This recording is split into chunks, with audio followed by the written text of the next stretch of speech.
धाकड़ खबर, बेखौफसुमा बेबाक अंदाज।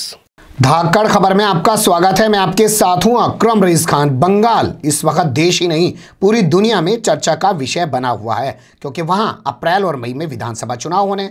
भारतीय जनता पार्टी कभी वहां पर आज तक कामयाब नहीं हो पाई है, जबकि श्यामा प्रसाद मुखर्जी वहीं से आते हैं। हालांकि श्यामा प्रसाद मुखर्जी को इस बार वहां पे वो चेहरा नहीं बना रही है, कभी रविंद्रनाथ टैगोर के चेहरे के पीछे खड़ी हो जा रही है, और कल जैसा आपने देखा कि स्वामी विवेकानंद के चेहरे के पीछे उसने खड़े होने की कोशिश की है। वो हरचंद कोशिश कर रही है किसी भी तरीके से बंगाल को जीत ले। उधर ममता बनर्जी जो है वो तीसरी बार जीतने के लिए पूरा जोर लगा रही है, और वहीं इसके अलावा कांग्रेस और कम्युनिस्ट पार्टियां हैं वो फिर से एक बार सत्ता में आने की कोशिश कर रही हैं। कम्युनिस्ट पार्टियां पिछले 10 साल से सत्ता से बाहर हैं, तो कांग्रेस 43-44 साल से सत्ता से बाहर चल रही है। लेकिन बड़ा मुद्दा असदुद्दीन ओवैसी के आने से खड़ा हो गया है कि मुस्लिम वोटरों का इस बार क्या होगा। बंगाल में बताया जाता है 30% के आसपास मुस्लिम वोटर हैं, उन पर सबकी नज़र है, कांग्रेस की भी, कम्युनिस्टों की भी और ममता की भी। और असदुद्दीन ओवैसी के आने से वो भी उन वोटरों में हकदार बन गए हैं।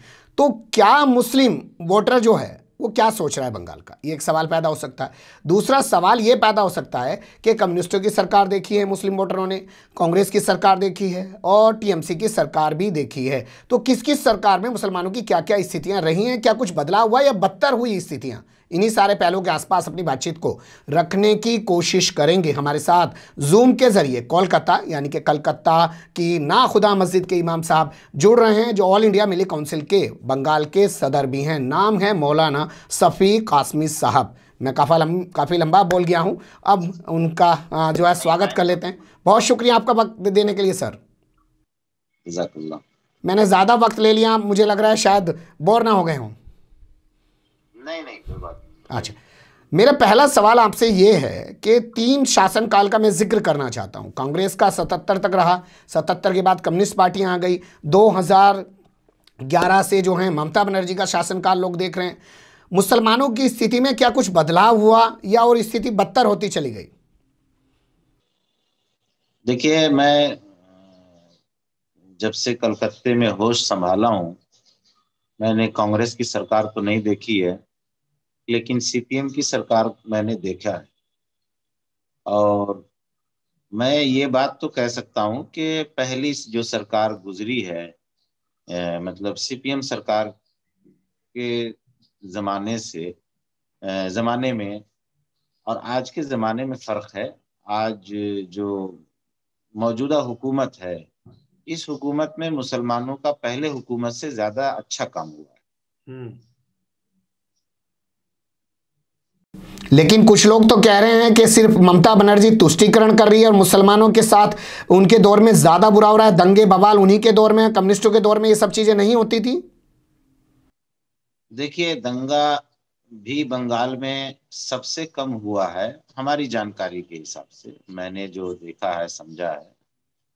और पिछली जो सरकार थी उसमें भी दंगे हुए हैं, और इस सरकार में ये हुआ है कि जो दंगाई है उसके कानूनी तौर पर जो कानूनी कार्रवाई है वो की गई है। पिछली सरकार जो थी उसमें पार्टी के नाम पर दोनों तरफ से माइनॉरिटी को ही जुल्म का निशाना बनाया जाता था। यानी दोनों तरफ से एक ही कम्युनिटी के लोग मारे भी जाते थे, और तीसरी बात ये होती थी कि पुलिस भी उन्हीं को गिरफ्तार करके जेल में डालती थी। इस वक्त पुरअमन माहौल है, और मैं ये बात बिला तकल्लुफ कह सकता हूँ, मैं किसी पार्टी का नुमाइंदा नहीं हूँ, ना मैं किसी पार्टी के बारे में जो अच्छा करता है अच्छा कहता हूँ, जो मुझे समझ में आता है कि अच्छा नहीं है तो मैं अच्छा नहीं कहता हूँ। ये बात कह सकता हूँ कि पूरे भारत में जी, तमाम सीएम को अगर सीखना है तो वो बंगाल की सीएम से सीखे कि कौम की जनता की खिदमत कैसे की जाती है, और उसने प्रैक्टिकल करके दिखाया है।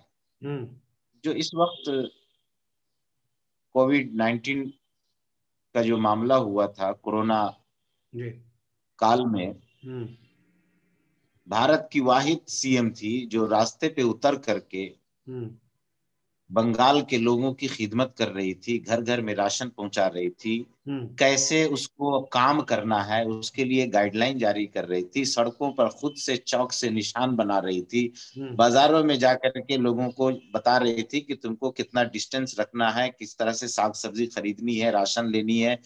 वो मैदान में उतर करके काम कर रही थी। और मैं इसीलिए मैं कहता हूं कि लोगों को इसके लिए सोचना चाहिए और तमाम भारत के सीएम को पश्चिम बंगाल के सीएम से सबक सीखनी चाहिए। ठीक है, आप व्यक्तित्व पे आ गए, मैं व्यक्तित्व पे नहीं आना चाहता था, मैं शख्सियत पे नहीं आना चाहता था, मैं बात सरकार के लिहाज से कर रहा था। क्योंकि मैंने जो बातें की हैं, आजकल हम लोग धाकड़ खबर पे रोजाना शाम को 6:30 बजे बंगाल की खबरों का बुलेटिन करते हैं, बहुत सारे लोगों के फ़ोन आते हैं, कमेंट्स आते हैं, सब लोग ये कहते हैं, दावा करके कहते हैं कि कम्युनिस्टों के दौर में मुसलमानों की स्थिति ज़्यादा अच्छी थी। लेकिन आपका कहना है कि उस दौर में सांप्रदायिक ताकतें ज़्यादा हावी थी। देखिए, सच्चर कमेटी की रिपोर्ट आप पढ़िएगा तो आपको पता चल जाएगा कि मुसलमानों के हालात पूरे भारत में सबसे खराब हालात पश्चिम बंगाल के थे। जो मैं नहीं कहता हूँ, गवर्नमेंट की जो रिपोर्ट है, जो सच्चर कमेटी बनी थी और उसने जो रिपोर्ट पेश की थी गवर्नमेंट को, जो पूरे हिंदुस्तान को हिला करके रख दिया था, उसको आप पढ़ लीजिए, फिर हकीकत आपको समझ में आ जाएगा। कहने के लिए कोई भी कुछ कह सकते हैं, पार्टी लेवल की बात करते हैं कि हम फलाने पार्टी में, हम फलाने पार्टी में, तो ये करते हैं। हम लोग का चूंकि किसी पार्टी से ताल्लुक नहीं है, हम लोग तो जो देखते हैं वो बोलते हैं, जो होता है उसी को देखते हैं। आपका कहना है कि जो अच्छा करेगा उसको अच्छा कहा जाएगा। तो फिर असदुद्दीन ओवैसी आखिर किस आधार पर बंगाल में जाके दम ठोक रहे हैं और कह रहे हैं कि सिर्फ मुसलमानों का इस्तेहसाल किया है ममता बनर्जी ने, एक तरीके से तुष्टीकरण किया है, उनको वोट बैंक के तौर पे इस्तेमाल किया है? देखिए, ये उनकी अपनी बात है। मैं तो यहाँ पश्चिम बंगाल में रहता हूँ और गांव-गांव में मेरा जाना होता है, ग्रास रूट पे मैं सोशल काम भी करता हूँ, देखता हूँ जी। मैं ये नहीं कहता कि 100% इन्होंने मुसलमान का काम कर दिया है, लेकिन ये कह सकता हूँ कि पिछली हुकूमत से बहुत बेहतर काम किया है और सबों का काम किया। क्या ये बात आप वो उनका मामला है जी, क्या ये बात आप इसलिए कह रहे हैं क्योंकि उन्होंने तमाम इमामों को तो नौकरियां दे दी, लेकिन जो मंदिरों में बैठे हुए पुजारी थे उनको नौकरियां नहीं दी हैं, सैलरी नहीं दी है, तनख्वाह नहीं दी है? उन्होंने कोई नौकरी नहीं दी है। अइम्मा हजरात को वक्फ बोर्ड के जरिए से वजीफा मिलता है जी, अइम्मा को, मुअज्जिनीन को, और गवर्नमेंट के तरफ से उन्होंने पुरोहित को भी उन्होंने वजीफा देना शुरू कर दिया है, मकानों के पैसे दिए हैं मकान बनाने के लिए। तो ये तो सबके साथ वो कर रही है, ऐसा नहीं है कि सिर्फ इमामों को कर रही है। क्या असदुद्दीन ओवैसी की राजनीति वहां चल पाएगी या नहीं चल पाएगी? क्योंकि असदुद्दीन ओवैसी ने जो वहां उतरते ही सबसे पहले मुलाकात की है फुरफुरा शरीफ के अब्बास सिद्दीकी से, उससे बहुत सारी अटकलें लगाई जा रही हैं कि वो बहुत मजबूती से चुनाव लड़ेंगे वहां पे। देखिए, क्या करेंगे नहीं करेंगे ये तो उनका मामला है, और जहां वो उतरे हैं उनकी भी कोई पार्टी नहीं है, उनका भी बैकग्राउंड पॉलिटिकल कुछ ऐसा है नहीं। खुद ओवैसी साहब की भी यहाँ पे पार्टी कोई बनी नहीं है, कोई मजबूत उनका संगठन नहीं है। तो वो क्या करेंगे वो तो उनका अपना मामला है, लेकिन फैसला तो बंगाल के लोग करेंगे। और बंगाल में एक चीज ये बात है कि बंगाल के लोग कभी भी मजहबी बुनियाद पर, मिसाल के तौर पर कोई जितना बड़ा भी कोई आलिम उलमा अगर ऐलान कर दे फलाने को वोट दीजिए, तो यहाँ के लोग उसको ये नहीं करते हैं। यहाँ के लोग अपने हालात के हिसाब से, अपने समझ से, बहुत दानिश मतलब बाशऊर लोग हैं, अपनी समझ से वोट करते हैं। और हमको भी लग रहा है कि मुस्तकबिल में भी ऐसा ही होगा। अब रहा कि जी कौन आएंगे कौन जाएंगे उसके बारे में तो हम कुछ बोल नहीं सकते। आपकी नाखुदा मस्जिद की इमेज ऐसी बताई जाती है जैसे दिल्ली की शाही जामा मस्जिद की एक इमेज है। आपके यहाँ से उठने वाली आवाज़ को भी बताया जाता है कि पूरे बंगाल में सुना जाता है। आप इस हक में हैं कि असदुद्दीन ओवैसी वहां पे चुनाव लड़ें? देखिए, सियासी मामले में मैं ज्यादा बोलता नहीं हूँ। ये वो बेहतर समझते हैं वो क्या करेंगे, लेकिन फैसला जनता करेगी।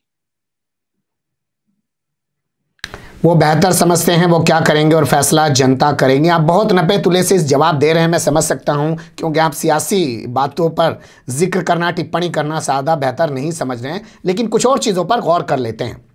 जो इस वक्त भाजपा के जाने से एक माहौल बना है, अब लगता है कि हिंदुत्व का वहाँ पे झंडा लहरा दिया जाएगा और ममता बनर्जी को गिरा दिया जाएगा। और ये तमाम सब कुछ जो किया जा रहा है वो भाजपा मुसलमानों का चेहरा सामने रख के कर रही है। आजकल आपने बयान देखा होगा राज्यपाल का, वो कह रहे हैं वहाँ पे तो अलकायदा ने भी पैर पसार लिए हैं।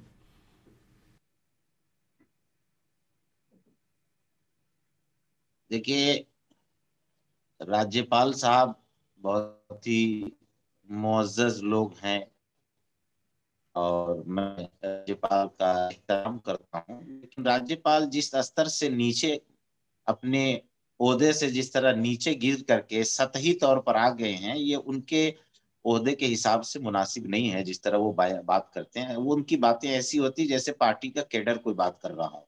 जी। तो अफसोस होता है। वो एक बहुत ही मुअज़्ज़ज़ पोस्ट है, जो उस पे जो होते हैं वो बहुत ही गैर जानिबदार होते हैं, लेकिन जी। उनकी बातें कई चीजें मैंने अखबारों में के जरिए, इंटरव्यू के जरिए मैंने सुना है, पढ़ा है। तो मुझे अफसोस होता है कि वो इस तरह क्यों बोलते हैं। अलबत्ता उनको ये बात ज़हन में रहनी चाहिए कि जो आतंकवादी जिसने मालेगांव में बम ब्लास्ट किया, उसको उनके लोगों ने संसद बना के पार्लियामेंट में पहुंचा दिया। तो कहाँ आतंकवादी है, ये तो खुद आदमी जब अपना मुहासबा करे तो उसको समझ में आ जाता है। क्या मुसलमानों में डर है जिस तरीके से भाजपा वहां बढ़ रही है? 2 सांसदों वाली भाजपा 18 सांसदों वाली हो चुकी है और उसे लग रहा है कि इस बार वो बंगाल जीत लेगी। मुसलमानों में कोई डर है? देखिए, मैं समझता हूँ मुसलमानों में यहाँ पे कोई डर भर नहीं है। अलबत्ता मेरा अपना तज्जिया ये है कि अगर ईवीएम घोटाला ना हो, ईवीएम में गड़बड़ी ना हो और बैलेट पेपर पे इलेक्शन हो, जी। तो जो इतनी बड़ी बड़ी बातें कर रहे हैं वो खत्म हो जाएंगे बंगाल से। आपको क्या लगता है, आपके लिए ज्यादा अच्छी ममता बनर्जी हैं, कम्युनिस्ट हैं, कांग्रेस हैं? कौन मतलब मुसलमानों को बचा सकता है भाजपा के इस आतंक से एक तरीके के? देखिए, मुसलमानों को तो अल्लाह ही बचाएगा। मैं किसी पार्टी पर, किसी शख्सियत पर भरोसा नहीं करता। अलबत्ता मुसलमान अपना काम, अपना अमल दुरुस्त रखे, अपना शऊर बेदार रखे, सियासी शऊर भी बेदार रखे और अपने दोस्त और दुश्मन को समझे और उस पर उसके बाद अपना काम वो करे, तो इंशाल्लाह अल्लाह उसकी हिफाजत फरमाएगा। कोई इंसान किसी की क्या हिफाजत करेगा या किसी कौम की? अल्लाह चाहेगा जिसको इज्जत देगा, जिसको चाहेगा जिल्लत देगा। सही आपने कहा कि वतु इज्जु मंतशा वतु जिल्लु मंतशा, ये बेहतर चीज़ आपने कही। लेकिन मैं अब आपसे कुछ चीज़ें कंपेयर करना चाहता हूं चुनाव को लेकर। आपने कहा कि मैंने कम्युनिस्टों की सरकार भी देखी, यानी कि उनके दौर का चुनाव भी देखा। आपने फिर कहा कि मैंने ममता बनर्जी का दौर देखा, यानी कि उनके दौर के चुनाव देखे। अब ये जो चुनाव होने जा रहा है 2021 का, जिसे भाजपा ने करो या मरो का चुनाव बना लिया और अपने आप को उसने मजबूत विपक्षी पार्टी बना के सामने खड़ा कर दिया है, इस चुनाव को आप कैसे देख रहे हैं? क्या वहां पे खून खराबा होगा बड़े स्तर पर? देखिए, बंगाल के लोग खून खराबा को पसंद नहीं करते हैं। यहाँ के लोग अमन पसंद हैं और अमन को पसंद करते हैं। कोई भी शख्स धर्म के नाम पर या पार्टी के नाम पर झगड़ा लड़ाई करता है, बंगाल के लोग उसको पसंद नहीं करते हैं। यही वजह है कि आज बंगाल में हिंदू, मुसलमान, सिख, ईसाई सब यही कहता है कि हम फांसीवादी लोग को नहीं चाहते। तो यहाँ का एक सोच है प्यार मोहब्बत मिलजुल करके रहना, उसके बावजूद मैं एक बात पहले भी कहा हूं कि अगर ईवीएम गड़बड़ी वाला मामला नहीं हुआ तो कॉमनल कोई भी पार्टी यहां पनप नहीं पाएगी। ठीक है, आपके हिसाब से ईवीएम बड़ा मुद्दा है, कम्युनल फोर्सेज यहां पे कामयाब तभी हो सकती हैं जबकि ईवीएम से चुनाव हो। इस पूरे मामले को लेकर मैंने बात की है भानु प्रताप सिंह से, जो आए दिन ईवीएम का मुद्दा उठाते रहते हैं, और पूछा उनसे कि ममता बनर्जी क्यों नहीं अपनी विधानसभा से कोई प्रस्ताव पास कर देती हैं और कह देती हैं कि ईवीएम से चुनाव नहीं चाहिए, बैलेट पेपर से चुनाव चाहिए। वो बातचीत अगर आप देखना चाहते हैं तो डिस्क्रिप्शन में उसका लिंक यहाँ लगवा देते हैं। इस मुद्दे पे मौलाना से यहाँ बात नहीं करेंगे, लेकिन जो मुद्दा है उसी पे बात अपनी रखेंगे। 2021 का जो चुनाव है सर, जैसे हालात वहाँ बने हुए हैं, दंगे फसाद हो रहे हैं, तो उसको लेकर चिंता तो होगी ना आपके मन में? देखिए, पश्चिम बंगाल में अल्हम्दुलिल्लाह इस वक्त कोई दंगा फसाद नहीं हो रहा है। और पिछले 10 साल में भी एक दो जगह हल्का फुल्का झड़प हुआ था, जो फिर आगे नहीं बढ़ पाया। लोगों का, फिरका परस्तों का ये प्लान था कि बड़े पैमाने पर किया जाए, लेकिन यहाँ की सरकार बहुत एक्टिव थी और उन्होंने सख्त नोटिस लिया इसका और उस पर कानूनी कार्रवाई की गई। तो अल्हम्दुलिल्लाह इस वक्त पश्चिम बंगाल के माहौल बहुत ही पुरअमन है। अब रहा के सियासी, जब इलेक्शन आते हैं तो जो सियासी पारा चढ़ता है, तो इस तरह है, लोग एक दूसरे के खिलाफ बयानबाजी ये वो सब कर रहे हैं, ये चीज है। लेकिन माहौल इस वक्त मिला जुला करके मुकम्मल ठीक है। हमारे यहाँ दिल्ली में बात की जा रही है कि कम्युनिस्टों के दौर में चुनाव के बाद हिंसा होती थी, लेकिन इस बार ममता बनर्जी के दौर में चुनाव के दौरान या चुनाव से पहले ही हिंसा होगी, और आप कह रहे हैं कि कुछ भी नहीं हो रहा है। यहाँ लोग परेशान है दिल्ली में।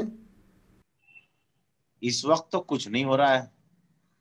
अब दिल्ली में क्या खबर है ये तो आप बेहतर समझते हैं, लेकिन बंगाल में इस वक्त कोई फिरका वाराना फसाद या किसी तरह का कोई झगड़ा लड़ाई इस वक्त तो नहीं हो रहा है। मतलब पिछले, जब से साल भर की मैं बात कर रहा हूँ, साल भर से ऐसा तो कुछ नहीं हुआ।